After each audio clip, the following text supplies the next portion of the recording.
It started like any other congressional hearing until it didn't. The moment Attorney General Pam Bondi took her seat, something felt off. She looked confident, almost defiant, but within minutes the mask began to crack. What followed was one of the most explosive public meltdowns ever caught on camera. Every camera in the room locked in as Bondi faced a firing line of questions she couldn't escape. The atmosphere was electric, tense, and unpredictable. By the end, her entire credibility was in flames, and the hearing had become a defining moment for what happens when power meets accountability. At first, Bondi tried to project calm authority. Thank you, Mr. Chairman, and Ranking Member Meng for holding this important hearing, and thank you, Attorney General Bondi, for appearing before us today. Madam Attorney General, I serve, in addition to the Appropriations Committee, as a ranking member of the Committee on House Administration. I sent you a letter last week, along with my Republican counterpart, Chairman Brian Stile, requesting an increase in federal prosecutory resources to address threats against members of Congress, particularly in light of what happened last week in Minnesota, that tragedy.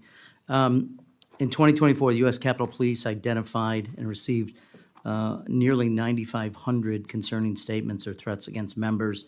Federal prosecutors have only secured 8 convictions so far, and the heightened threat environment demands an all-hands-on-deck approach. Will you commit to assigning an assistant U.S. attorney or a special assistant U.S. attorney in each of the 94 federal districts to, at least on a part-time basis, investigate and prosecute threats against members of Congress?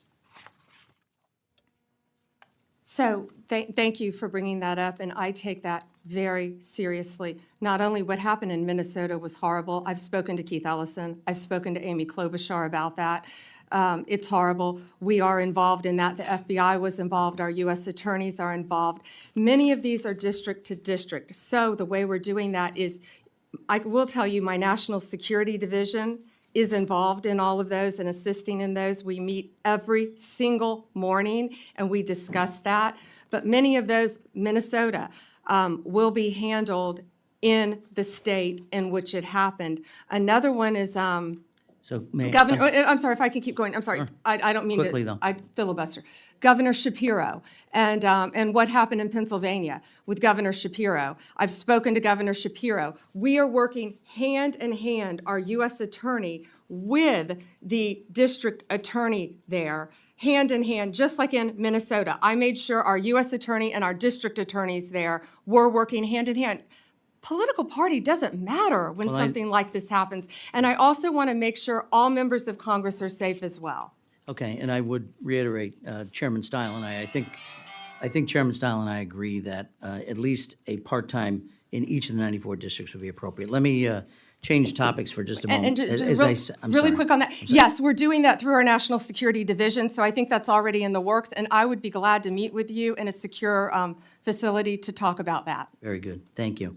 Continuing, in addition to my role here, the committee that I serve on as an authorizer oversees Capitol security as well as federal elections, so I'm closely following the aftermath of January 6th. Recently, several defendants who received presidential pardons related to that day are now arguing in court that the pardon covers crimes like, for instance, illegal firearm possession discovered in a search of an individual's home in California months after January 6th. What's your position on whether the pardons cover these separate offenses? The pardon power rests with the president, not the Department of Justice, and some of that is pending litigation, and I cannot discuss pending litigation. Well, I'm not asking you about who has the right to a pardon. I think, as the Department of Justice in February wrote, the pardon is an act of grace which removes the punishment from a crime a person has committed. It further said, in its effect, the granting of a pardon is in no sense the overturning of a judgment of conviction. It is an executive action that mitigates or sets aside punishment. So, as the chief law enforcement officer, what's your opinion, not the president's power of whether he can offer a pardon? That's pretty clear in the Constitution. But for crimes committed unrelated to January 6th, would you suggest that the pardons would cover activities or crimes potentially committed outside of that by the same person? Well, I don't know if you're referring to Joe Biden pardoning his son after he said he would not pardon Hunter Biden, or the No, I actually commutation referred of to all January 6th. I'm sorry. all the sentences that the people that were on death row. I've met with those families. No, and all of those sentences were commuted. I'm not going to comment on pardons on either side of the aisle. So, well, I'm not asking about either side. I'm asking, you're the chief law enforcement officer in the United States. You have a responsibility directly, but you swore an oath to the Constitution, not the president. Want to know what your views are on the extent to which pardons cover potential crimes committed by individuals who've been pardoned but unrelated to January 6th. Do you mean the ones that were done by the auto pen? I'm not going to discuss right. anything that Mr. could be Chairman, or not be I pending litigation. respectfully, you know, Ms. DeLauro accused you of filibustering. I think that's the height of filibustering. This is a serious, serious topic. And for you to suggest that you don't have an opinion or to divert to other things that have nothing to do with January 6 pardons, I think is frankly demeaning to your responsibilities and your job. With that, I'll yield back. But her voice trembled just slightly as Congresswoman Malene Dean leaned into the microphone, ready to deliver a question that would change the tone of the entire day. Attorney General Dean began slowly, "Have you ever been registered as an agent of a foreign principal under the Foreign Agents Registration Act?" The silence that followed was deafening. Bondi blinked, hesitated, and then tried to twist the question. "I assume you're talking about when I represented the country of Qatar for a very short time." Dean cut her off. "Yes or no?" The tension cracked like thunder. Bondi fumbled, muttering something about anti-human trafficking for the World Cup. But the damage was done. Every lawmaker, every journalist, every viewer at home saw it. The hesitation, the defensiveness, the unraveling. That's when Dean went in harder. She wasn't there to play nice. "You were registered as a lobbyist for Qatar," Dean pressed. "Did you disclose that during your Senate confirmation?" Bondi's response came too late, too soft, and too messy. "It was discussed," she mumbled. Dean shot back. "It wasn't in your documents. The answer is no." And just like that, the once untouchable Pam Bondi, former state attorney general known for her fierce loyalty to the administration, was cornered. But Dean wasn't finished. She flipped to another page of her notes.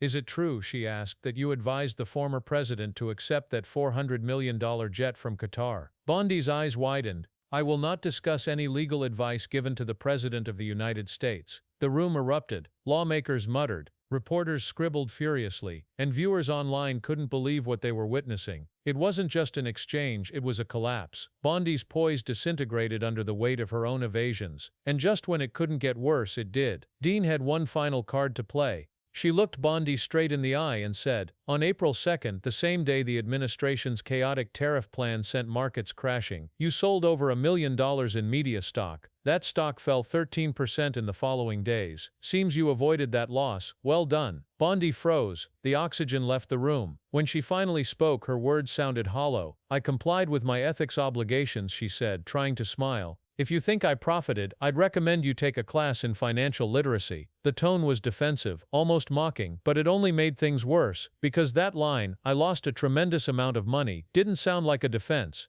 It sounded like an admission. People watching from home could feel it. This wasn't strategy. It was panic. Bondi's attempt to downplay the scandal backfired spectacularly. Instead of convincing the committee, she reminded everyone just how deep the rot ran. The optics were brutal, an attorney general shrugging off questions of corruption as though ethics were optional. Commentators later called it one of the most self-inflicted implosions in recent congressional history. But Malene Dean wasn't the only one taking aim. Another voice, calm but commanding, soon entered the frame, Congressman Jamie Raskin. Where Dean had cut with precision, Raskin brought the firepower of the Constitution itself. He began quietly, but his words carried weight. "We are in a dramatic constitutional confrontation," he said. "Every facet of the framers' design has been activated to save democracy and freedom." The room went silent again, but this time, not from shock, from focus. Raskin didn't rant or posture. He lectured with purpose, exposing how the entire system of checks and balances had been warped by blind loyalty, greed, and abuse of power. He reminded everyone that the Bill of Rights wasn't written for convenience. It was written to protect citizens from exactly this kind of overreach, from public servants who forget they serve the people, not the powerful. "Power corrupts," Raskin said, "and absolute power corrupts absolutely. The framers knew that, which is why they built walls around it. Laws, oversight, accountability." Bondi stared down at her notes, but she couldn't hide.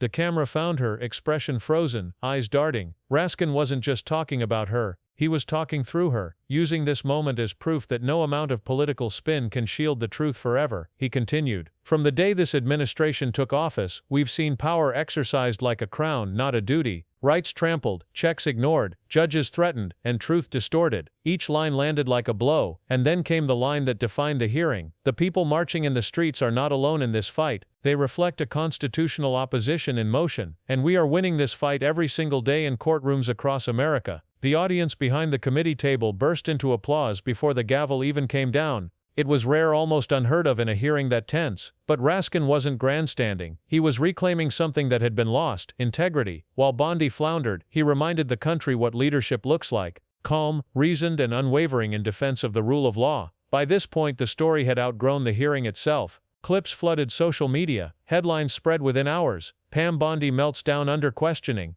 Jamie Raskin delivers a constitutional masterclass. Comment sections erupted. Viewers replayed the moment Bondi stumbled, the flash of anger, the nervous laughter, the sudden shift from arrogance to desperation. It wasn't just about her answers. It was about what those answers revealed: how power had been twisted, how loyalty had been bought, and how the very people sworn to uphold justice were now its biggest threat. When Bondi tried to shift the conversation, rambling about unrelated prosecutions and deflecting blame, it only reinforced the point. She wasn't defending policy, she was defending herself. Her evasions became metaphors for an entire era of deflection and denial. Every time she dodged a question, another layer of illusion peeled away, and through it all, Raskin's words lingered like an echo. The people will exercise their freedom of speech, press, and petition to counterbalance tyranny. It was the kind of rhetoric that reminded everyone what public service was supposed to mean. The longer the hearing went on, the clearer the contrast became. On one side, a shaken official scrambling to explain stock trades, lobbying deals, and ethical lapses. On the other, a constitutional scholar methodically reminding the country that no one, not even the most powerful, stands above the law. When Raskin referenced the more than 300 lawsuits filed to resist unlawful acts of power and the nearly 200 victories won in courtrooms across the country, it was more than a statistic.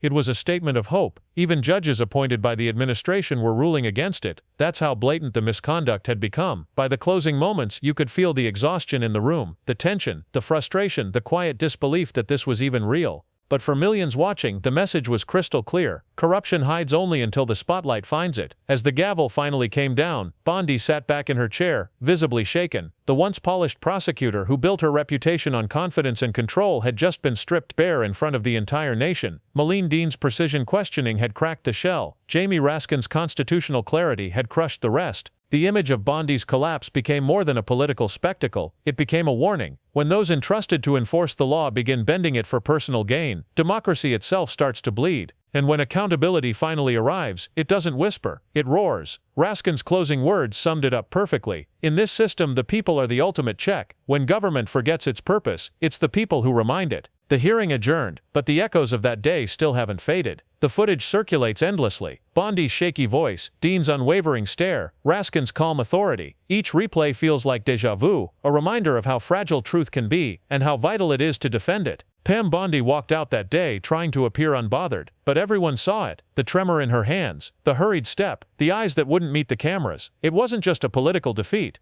It was the public unmasking of a pattern, one where loyalty, greed, and power collide until everything collapses under its own weight. And in that collapse lies a lesson. When justice is treated like a game, eventually someone calls the bluff. This was that moment. So the next time someone says hearings don't matter, remember this day. Remember how one congresswoman's question exposed the cracks, how one congressman's speech reignited faith in the Constitution, and how one official's arrogance turned into the most public reckoning of her career. Because the truth doesn't disappear, it just waits for the right moment to be heard. And if you believe in keeping that truth alive, if you want to see every lie exposed, every abuse uncovered, every act of corruption brought into the light, then don't look away now. Hit that subscribe button, tap like, and stay with us. Because this story isn't over. The next hearing is already coming, and you won't believe what's revealed next.